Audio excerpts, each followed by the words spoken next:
What's up YouTube, Saf here on Super Saf TV, and we have here the Huawei P20 Pro for an unboxing. One of the first here on YouTube, so a thumbs up for that would be appreciated. Now let's get straight to it. Inside the box, of course, we get the Huawei P20 Pro, but as well as that, we get a SIM card ejector tool with some paperwork, the power brick, which does support Huawei Supercharge, a USB Type-C to USB Type-A cable, some USB Type-C earphones, and yes, that's because the P20 Pro unfortunately does not have a 3.5mm headphone jack. And because of that, you also get a USB Type-C to 3.5mm headphone jack converter. Right, now let's get to the device itself, and we'll remove this plastic.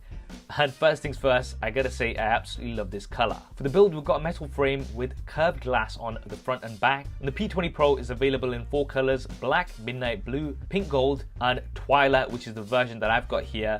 And it looks absolutely beautiful. It's got a gradient color finish which makes it look very unique, but it is definitely going to attract lots of fingerprints. So I'd recommend picking up a clear case so you can really show off this color but protect it at the same time. The device is also IP67 water and dust resistant. On the right hand side there's a power button as well as the volume rocker. On the left hand side there's a SIM card tray. On the top we do have an IR blaster. This is something that we don't see much of these days, so it's great that Huawei have included this. And at the bottom we have 2 grills. One of these is a single bottom firing speaker, the other is a mic, and then we have a single USB Type-C port in the middle.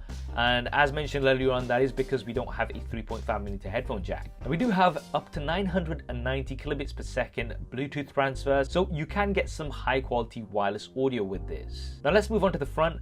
And one of the cool things is that we do have a pre-applied screen protector, which is always nice. And this reveals a 6.1-inch OLED display, which has an 18.7:9 aspect ratio, 2240 by 1080 pixels, so that's full HD plus resolution. Now the bezels are pretty small overall. However, we do have a bit of a chin, but that is because we have a front-facing fingerprint scanner. Now personally, I do prefer a front-facing fingerprint scanner, so it is quite nice that they've managed to include this, even though the device has small bezels.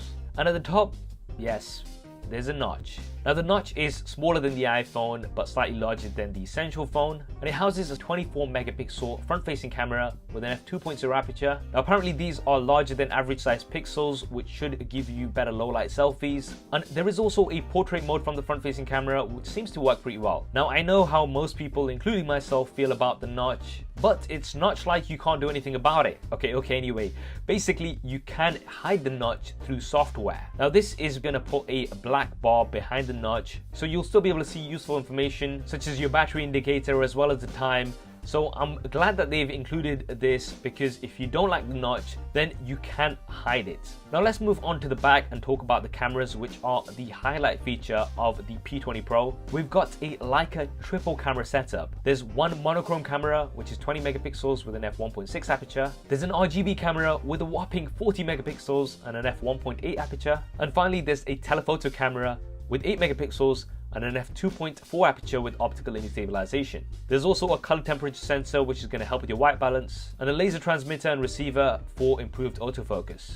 Now Huawei are using something called light fusion technology, which is basically going to combine 4 pixels into one on that RGB sensor, apparently giving you great low light images at 10 megapixels. It's also the biggest sensor on a smartphone, 223% larger compared to the iPhone at 10, and 170% larger compared to the S9. You've also got up to 102,400 extended ISO, which is the highest on a smartphone, and for comparison, the S9 and the iPhone 10 can shoot at up to 6,400 ISO. This basically means that you're going to be able to take a picture even with 1 lux of light. Now this all sounds absolutely insane, and I cannot wait to check this out. You've also got 5 times hybrid zoom, which is supposed to be better than anything else out there, as well as a 4-in-1 hybrid autofocus system and 4D predictive focus, which is going to instantly focus based on object motion prediction. For slow-mo, there is up to 960 frames a second at 720p. Once again, this is a burst like we've seen on previous devices. And we've got 4K at 30 frames a second. There's also lots of AI assistance with the camera, one of those being master stabilization.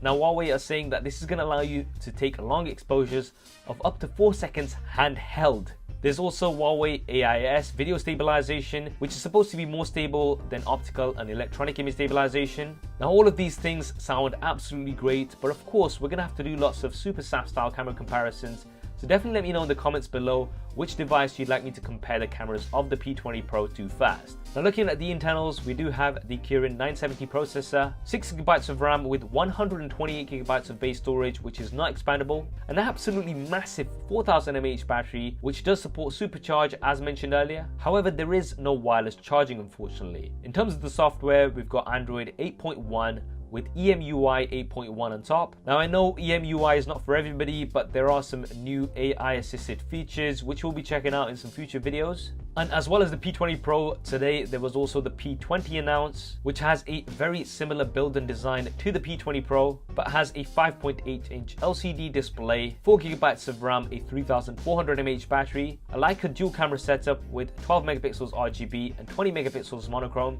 and this will be coming in cheaper compared to the P20 Pro. Now in terms of pricing and availability, unfortunately I've not been given this information as yet, but as soon as I have it, I will be dropping that in the description below. So there we have it guys, that is the Huawei P20 Pro unboxing and first look. In terms of my first impressions, I am really looking forward to checking out those cameras. I do also really like the build and design, and although we don't have some features like wireless charging as well as stereo speakers, it definitely looks like a very promising device overall. What do you guys think of the Huawei P20 Pro? Definitely drop me a comment below and let me know. Also let me know what videos you'd like me to cover with this. I hope you enjoyed this video and found it useful. If you did, then do hit that thumbs up button for me. And if you haven't already, then be sure to subscribe and switch on notifications. There's lots more content coming up on here.